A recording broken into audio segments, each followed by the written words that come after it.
Hi guys, it's me Gisela again and welcome back to my channel. So for today's video guys, andito tayo sa store again and again. Syempre.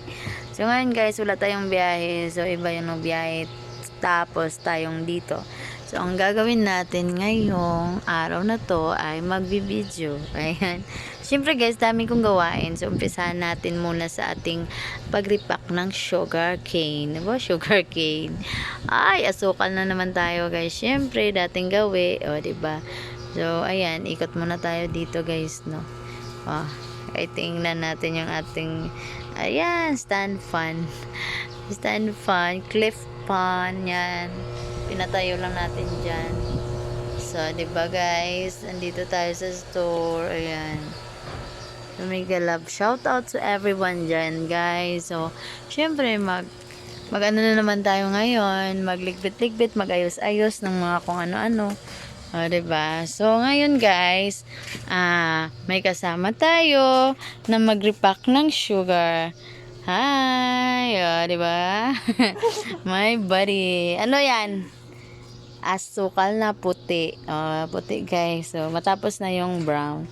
So, yan naman. So, syempre, ay yung brown. Tapos na po. 2 sako. So, ngayon, may mga empty. Kailangan na naman nating paglagyan. Ayan. Kailangan nating i-display yan. So, wala tayong lagayan.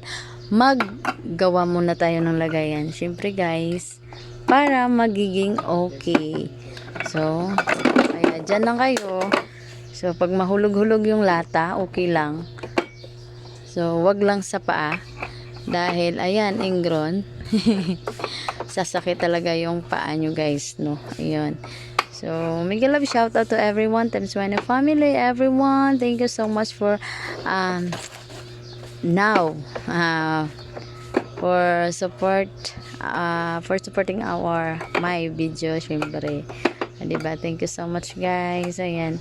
So, ngayon, guys, kung dati, guys, yung swan natin, binibinta natin ng 16, 18, 16, 15, mga ganun-ganun sa, guys. 12, yun. Yung 2009 pa, ako, nag-start. So, medyo mura-mura pa yung sardinas, guys. Pero ngayon, iced. Wag na. Sobra ito, guys, nagiging 25 na to pag bibili sa atin. Pero pag wholesale, meron na naman tayong wholesale na sinasabi, guys. Dito 6 pieces above, guys, naging 24.50. Mayroon ding 23.50, guys. Depende sa ano natin, sa ating mga supplier, guys. Suppliers talaga. Supplier.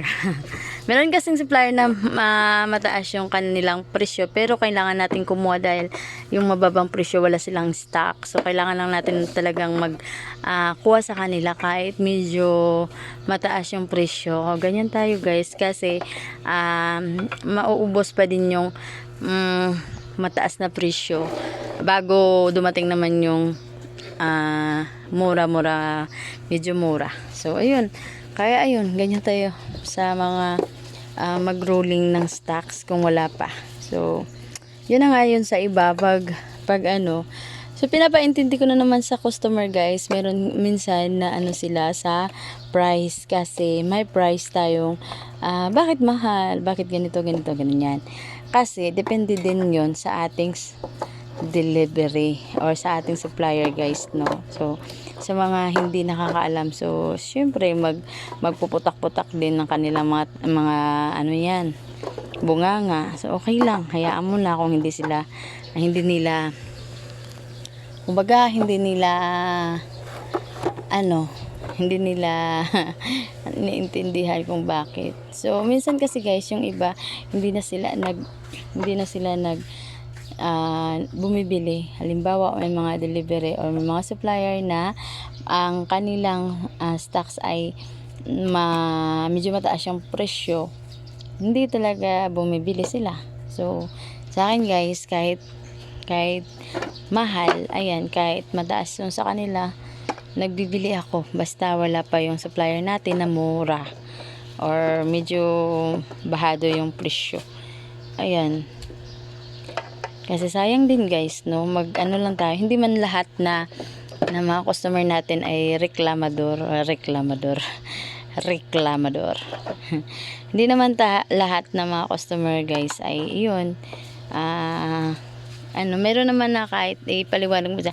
Meron na ipaliwanag mo na ito, ano, medyo taas to na piso kasi ibang supplier na kinuhaan ko. So, sabi lang, okay lang po. O, diba? May mga ganon. O, diba? Masarap sa pakiramdam pag ganon. Pero, meron ding, ay, hindi ako, mahal niyan. Walang ganon. So, diba? Minsan, sa mga ganyang guys, mga ganyang bagay, hindi natin maiwasan ding mag-ano sa kanila, diba? Magtampo-tampo. Pero, ayos lang. So, tayo talaga, pag negosyante ka, mahaba yung pasensya mo. Ayan. Yung ego mo, dapat nasa level lang. Ganyan talaga guys, minsan kasi guys, maano natin yung ego natin, hindi talaga tayo, hindi tayo komportable pag tayo ay naano na ng customer, diba? Pero hindi guys, talagang ganyan. Ayan, kailangan ng pasensya at labanan yung ego natin. O, diba?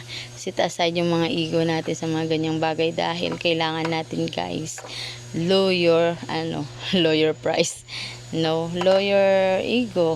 Tapos, ayan, habaan yung pasensya. Parang ganun, di ba? Ganyan lang talaga sa negosyo, guys, no? Kasi kung hindi ka marunong sa ganyan, yun. Parang ganyan lang. Ayan, may empty box na dito. So, ilagay natin yung ating na price na. Nalagyan natin ito ng price. Ito. So, ang gagawin na lang natin, guys, ilagay siya natin dito sa ating ginawang empty box dito, guys. Ayan. So, ayan, mura lang siya, guys, no? May fold-in, may pieces in steam. Diba? Sa amin, guys, sa bukid, guys, dati, diba? Okay lang. Pumunta lang kami sa, sa Palayan. Tapos, meron to naka-tracer bago lang. Tapos, minsan yun kasi tumutubo lang doon. Doon na kami kumukuha. O, diba? Tapos, libre lang. So, ngayon, nung nag-negosyo na ako, guys, dito ko nakalaman na meron palang nilalagay na mushroom sa lata. So, ito na pala. Kaso, may mga preservatives, syempre, diba? Pero, pag sa bukid, diba, fresh na fresh from the farm. Diba? Ang gusto ko nito guys ay yung brown. Maraming kulay kasi guys, no. Tapos ayun, meron ding medyo maka-poison, 'di ba? Parang gano'n. May iba-iba yung mushroom. So, ayun, ito pala. Pag may pira ka lang, mushroom doon sa bukid, guys, libre. Libre lang, 'di ba? Pero kailangan mo talagang punta sa mainit na lugar. Pag okay din so kailangan maaga ka lang guys pumunta sa bukid. O minsan mahanap din natin yan sa mga diba? Sa mga lupa. Yung mga taas na lupa guys, medyo doon natin makikita yung mushroom na hinahanap natin. Tapos minsan sa saging, yung parang black, yun yung sa saging, sa puno ng saging. Iwan ko, basta may kinukuha din yung magulang ko noon. Hindi ako guys marunong niyan, pero yun, naturuan lang ako minsan sa lupa. Sa lupa guys, dyan kami kumukuha sa lupa. Doon, yung tumataas na lupa guys, na mayroong iwan ko ba, basta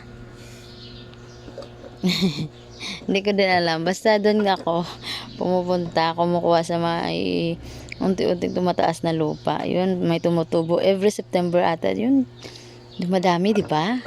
May din yun, may buwan. Kagaya ng mga mangga time, o di ba? Daming mangga din na tumutubo. Bumubunga at nahihinog. So, ganyan din yung mushroom, di ba? May din, may buwan. Lalalaglag. Ito na naman, kung hindi ka marunong guys, syempre malalaglag ang lahat.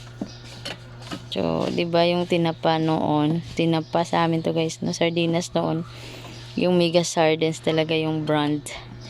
So, ngayon mahal na siya guys. Abot na ito ng 23.50. So, pag ganyan yung ating puhunan, syempre patong tayo ng salapi. Salapi lang patong natin. So, mahal siya guys. Meron na silang bagong item ngayon na flex in oil. Pero, inopen ko siya guys. Tinaray ko kahapon. So, iba yung ano nila sa kanilang flex in oil. Iba. Iba din sa Century guys. Diba ang Century noon pa yun. Ayan, bata pa tayo. Mga Century na. So, ayan. Pero Mega Sardines sa talaga to noon pa guys, no? Kasama yung 5.5, diba? So, ang Swan, kakabago lang yung Swan. So, meron naman yung mga sardinas na wala nang, meron noon na wala na ngayon. So, meron noon hanggang ngayon. Si 5.5, si Mega, mga ganun, diba? So, yan yung ating, so, kung wala tayong biyahe guys, dito tayo mag-arrange. Time management lang guys sa lahat ng bagay, diba? So, nagsasabi na bakit ako lang, tapos kakayanin talaga guys. Uy, makaya lang man ito guys. Uy, pag alam mo kung paano mo i-budget yung time, di ba? So, may time ka pang mag-vlog, o di ba? So, ano kasi guys, nung dati, kung kaya ko lang sanang mag-cellphone, sana hindi nawala yung ads ko guys, no. Kaso lang, nung dati guys, ay parang ayaw ko mag-cellphone. Ay, yung cellphone ko guys, yung nasa depression pa ako nun. So, ayun. Parang ayaw ko mag-cellphone, palaging naka-airplane mode yung cellphone ko kahit nasa biyahe pa. Tapos, ayaw kong mag-video. Parang wala akong inspiration to tuloy mo yung pagbablog, parang ganun, parang wala guys, parang nang hinaan ako ng loob yung mga ganong time na yun. So ayun na, kaya nawala yung aking sahod, at wala na din yung aking mga ads dahil ganun. Sa time na yun, hindi ko talaga kaya guys. Ayan, nagfo-focus lang talaga ako sa store. Tapos, yun nga, nagbabiyay ako everyday. So, parang, hindi ko na, nakalimutan ko na talaga yung phone ko. So, ngayon, until na naka-recover na po yung isip at damdamin, ilang, di ba?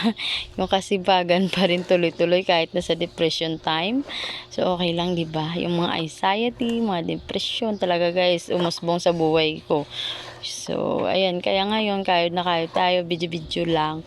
So, parang ganun. So, to be inspired ourselves. Siyempre, bumalik na yung live self natin sa ating buhay, diba? So, for the go lang, diba? So, mega love shout out sa lahat na andito sa ngayon. Ayan, thank you so much guys. Ayan, laging tatandaan, it's medyo sila ang nagsasabi, hindi man tayo sikat, pero kailangan lang nating umangat. O, diba? Ganyan tayo guys, kaya go lang ng go. So, diba? So, kung dati guys, diba guys, ito, may makabagong sardinas din. Hindi sardinas pala to, dried fish. Nung dati, yun, mayon. Yung bata pa ako, mayon dried fish. So, ngayon meron na guys, Consuelo dried fish. Kakabago lang din to. So, meron naman sardinas na ganito. Consuelo din. O, diba? Dami na silang mga item guys. Kung dati wala, o diba? Yung sardinas nila is 1, mga ganun lang, 5 Mega, mga ganun. So mahal na sila guys. Ito na yung barato na din. Medyo na siya. Makatao, makabansa. Tag 22 lang siya. 21.50 yung capital nito. So, patong lang tayo ng salapi. So, gina guys. Thank you so much for now.